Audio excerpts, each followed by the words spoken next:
বন্ধুরা, বাংলাদেশের শিক্ষা নগরী ও সবথেকে পরিচ্ছন্ন শহর হচ্ছে রাজশাহী। অন্যদিকে আয়তনে বাংলাদেশের তৃতীয় বৃহত্তম ও অন্যতম শিল্প নগরী হচ্ছে খুলনা এবং অপরদিকে বাংলাদেশের উত্তর দিকের সবথেকে বড় শহর হচ্ছে রংপুর। তো আজকের ভিডিওতে আমরা রাজশাহী, খুলনা এবং রংপুরের মধ্যকার সকল বিষয় নিয়ে একটি তুলনামূলক কম্পারিজন করব এবং কম্পারিজনে আমরা দেখব যে এই শহরগুলোর মধ্যে কে কোন দিক থেকে বেশি এগিয়ে রয়েছে। তো ভিডিওর শুরুতে আমরা রাজশাহী নিয়ে আলোচনা করব, এরপর পর্যায়ক্রমে খুলনা এবং শেষে রংপুর নিয়ে আলোচনা করব।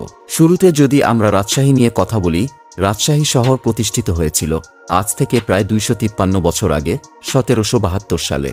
এটি হচ্ছে বাংলাদেশের অন্যতম প্রাচীন ও ঐতিহ্যবাহী মহানগরী, আর একই সাথে এটি রাজশাহী বিভাগের হেডকোয়ার্টার। বাংলাদেশের মোট 12টি সিটি কর্পোরেশনের মধ্যে একটি হচ্ছে রাজশাহী সিটি কর্পোরেশন। সিটি কর্পোরেশনটি প্রতিষ্ঠিত হয় 1976 সালে এবং এটি মোট 30টি ওয়ার্ড দ্বারা গঠিত। ভৌগোলিকভাবে শহরটি বাংলাদেশের উত্তর পশ্চিম দিকে পদ্মা নদীর উত্তর তীরে অবস্থিত। রাজশাহী শহরের আয়তন হচ্ছে 97 বর্গ কিলোমিটার এবং বর্তমানে রাজশাহী শহরের মোট জনসংখ্যা প্রায় 11 লক্ষ।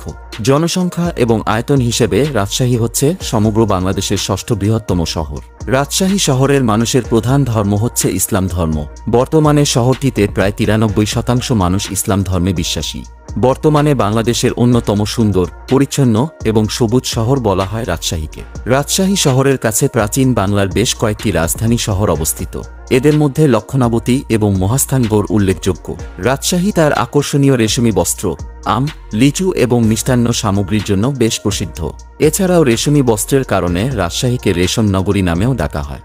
তাছাড়াও নবনির্মিত বঙ্গবন্ধু শেখ মুজিব হাইটেক পার্ক রাজশাহীতে অবস্থিত এবং এটি প্রায় 14,000 মানুষের কর্মসংস্থান করার লক্ষ্যে নির্মাণ করা হয়েছে। বর্তমানে রাজশাহী বাংলাদেশের একটি গুরুত্বপূর্ণ অর্থনৈতিক অঞ্চল হিসেবে গড়ে উঠেছে। রাজশাহী শহরের একমাত্র বিমানবন্দরটির নাম হচ্ছে শাহ মখদুম বিমানবন্দর এবং উত্তরবঙ্গের সবথেকে গুরুত্বপূর্ণ রেল স্টেশন হচ্ছে রাজশাহী রেল স্টেশন।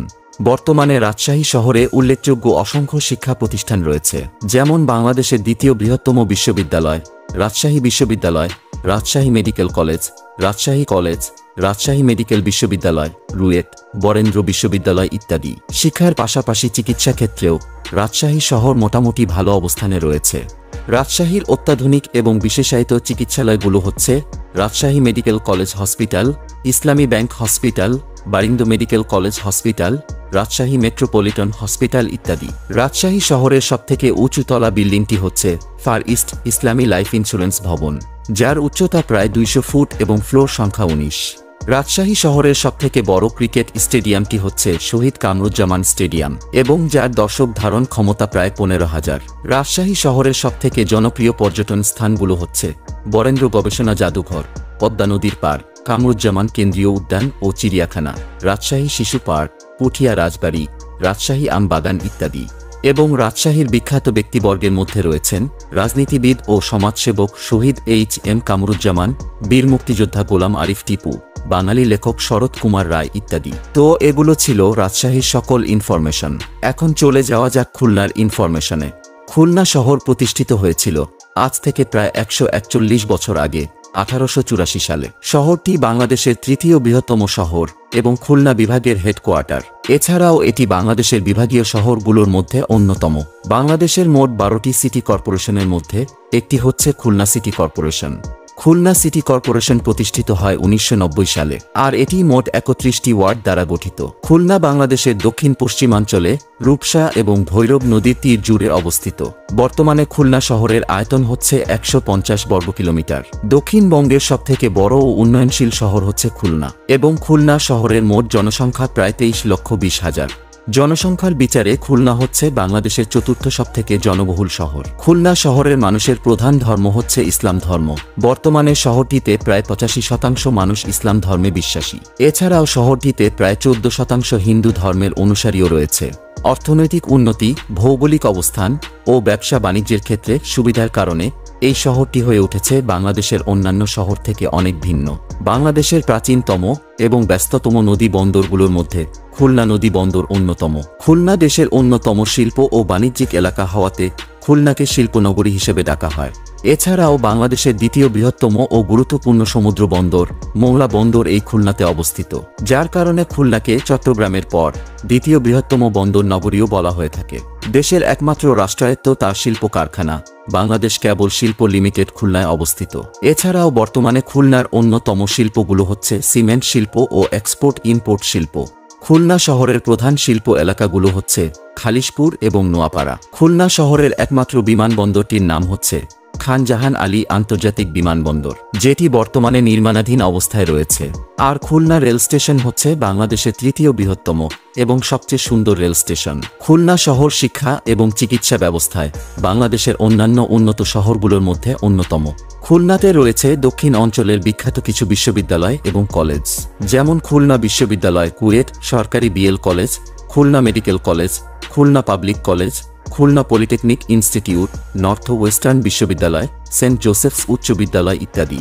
খুলনা শহরের উন্নত চিকিৎসালয়গুলো হচ্ছে Khulna medical college hospital, Shaheed Sheikh Abu Naser বিশেষায়িত হসপিটাল, খুলনা বিএনএসবি চক্ষু hospital, Khulna city medical college hospital, ডাজি medical college hospital, Akij medical college hospital, Bangladesh eye hospital, lab aid ইত্যাদি।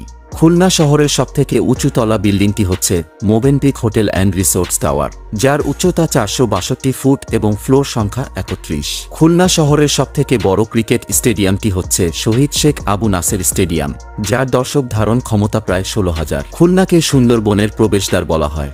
খুলনার সবথেকে জনপ্রিয় পর্যটন কেন্দ্রগুলো হচ্ছে শহীদ হাদিস পার্ক, খুলনা চিড়িয়াখানা ও শিশু park, Sheikh Russel eco park, Rana resort amusement park, Khan Jahan Ali সেতু, সুন্দরবন, উল্লাস অ্যামিউজমেন্ট পার্ক ইত্যাদি।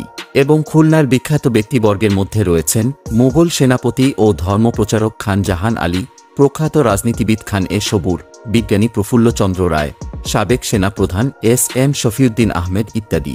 তো এগুলো ছিল খুলনার সকল ইনফরমেশন। এবার চলে যাওয়া যাক রংপুরের ইনফরমেশনে। রংপুর শহর প্রতিষ্ঠিত হয়েছিল আজ থেকে প্রায় 256 বছর আগে 1769 সালে। এটি বাংলাদেশের উত্তর অঞ্চলের একটি প্রধান শহর এবং রংপুর বিভাগের হেডকোয়ার্টার। বাংলাদেশের মোট 12টি সিটি কর্পোরেশনের মধ্যে একটি হচ্ছে Rangpur city corporation. Rangpur city corporation প্রতিষ্ঠিত হয় 2012 সালে এবং এটি মোট 33টি ওয়ার্ড দ্বারা গঠিত। শহরটি বাংলাদেশের একেবারে উত্তর দিকে তিস্তা নদী থেকে প্রায় 20 কিলোমিটার দূরে অবস্থিত। বর্তমানে শহরটির আয়তন হচ্ছে 69 বর্গ কিলোমিটার এবং রংপুরের মোট জনসংখ্যা প্রায় 10 লক্ষ। রংপুর শহরের মানুষের প্রধান ধর্ম হচ্ছে ইসলাম ধর্ম। বর্তমানে শহরটিতে প্রায় 90% মানুষ ইসলাম এবং প্রায় 9% মানুষ হিন্দু ধর্মে বিশ্বাসী। রংপুর অঞ্চলকে তামাকের জন্য বিখ্যাত বলা হয় এবং এখানকার উৎপাদিত তামাক দিয়ে সারা দেশের চাহিদা মেটানো হয়। এছাড়াও রংপুরের প্রচুর পরিমাণে খাদ্যশস্য উৎপাদন করা হয়। ব্রিটিশ আমল থেকেই রংপুর বাংলাদেশের একটি গুরুত্বপূর্ণ বাণিজ্যিক কেন্দ্র হিসেবে পরিচিত। রংপুর শহরের ভিতরে এবং আশেপাশে ছড়িয়ে রয়েছে বহু শিল্প প্রতিষ্ঠান। এছাড়াও এই শহরে রয়েছে অসংখ্য সরকারি ও বেসরকারি ব্যাংক, বীমা সংস্থা, আবাসিক হোটেল এবং দেশি বিদেশি রেস্টুরেন্ট। তবে রংপুর শহরে এখনও পর্যন্ত কোনো বিমানবন্দর তৈরি হয়নি। রংপুর রেল স্টেশন হচ্ছে উত্তরবঙ্গের একটি গুরুত্বপূর্ণ রেল স্টেশন। একটি বিভাগীয় শহর হিসেবে রংপুরের শিক্ষা এবং চিকিৎসা ব্যবস্থা মোটামুটি ভালো অবস্থানে রয়েছে। রংপুরের কিছু বিখ্যাত শিক্ষা প্রতিষ্ঠানগুলো হচ্ছে বেগম রোকেয়া বিশ্ববিদ্যালয়, Rangpur medical college, Rangpur polytechnic institute, Rangpur cadet college, Rangpur জেলা school, Rangpur community medical college, Carmichael college ইত্যাদি। এবং রংপুরের উন্নত কিছু চিকিৎসালয়গুলো হচ্ছে Rangpur medical college hospital, Rangpur community medical college hospital, prime medical college hospital ইত্যাদি। তবে বন্ধুরা, রংপুর শহরের সবথেকে উঁচুতলা বিল্ডিং সম্পর্কে কোনো তথ্য পাওয়া যায়নি। রংপুরের সবথেকে বড় ক্রিকেট স্টেডিয়ামটি হচ্ছে রংপুর স্টেডিয়াম, যার দর্শক ধারণ ক্ষমতা প্রায় 15,000। রংপুরের সবথেকে জনপ্রিয় পর্যটন কেন্দ্রগুলো হচ্ছে তাজ হাট জমিদার বাড়ি, রংপুর চিড়িয়াখানা, মিঠাপুকুর মসজিদ, Carmichael college, Chikli water park, ভিন্ন জগৎ পার্ক ইত্যাদি। এবং রংপুরের কিছু বিখ্যাত ব্যক্তিবর্গের মধ্যে রয়েছেন নারী জাগরণের অগ্রদূত বেগম রোকেয়া, সাবেক রাষ্ট্রপতি ও সেনাপ্রধান হুসেইন মোহাম্মদ এরশাদ, পরমাণু বিজ্ঞানী এম.এ. ওয়াজেদ মিয়া, কোটা সংস্কার আন্দোলনের প্রথম শহীদ আবু সাইদ, লেখক ও নাট্যকার আনিসুল হক ইত্যাদি।